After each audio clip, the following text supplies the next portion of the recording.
My next question today is, what are your thoughts on muscle testing as a diagnostic tool for healing?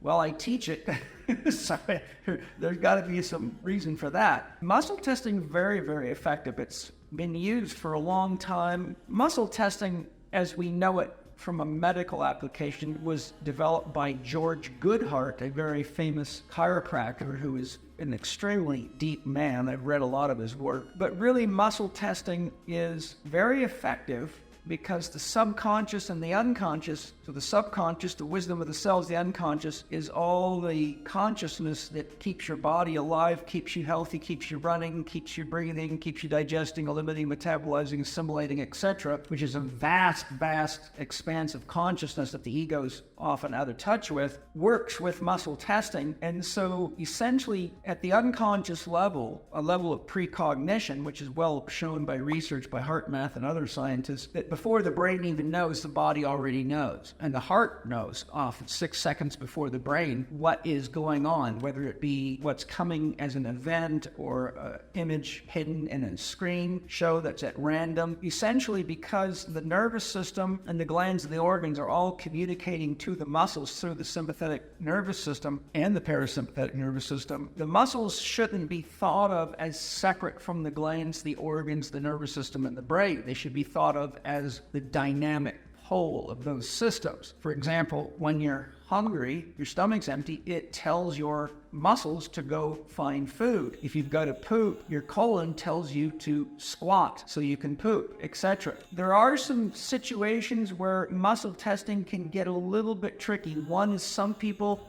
aren't sensitive enough, so they don't feel the subtle grains of feedback you're getting, which can take some practice. Two, people that have addictions can actually give muscle tests that are pretty much backwards. For example, 99% of the people I test, if I hand them some processed white sugar and have them hold it and then muscle test them, will test weak. But a sugar addict can test strong. So when people have addictions, that has to be considered. Also, in cases where people have things like heavy metal poisoning, especially mercury, where they have neural entanglements, it can actually screw up the brain's and nervous system's ability to communicate with the rest of the body, so you can get some confusing responses with muscle testing. But as a general rule, muscle testing is very, very reliable as long as it's done correctly. There's a technique to doing it correctly, which would be too much to get into now, but you can actually make your own muscle tests give you false positives or negative because they're being done incorrectly. I teach muscle testing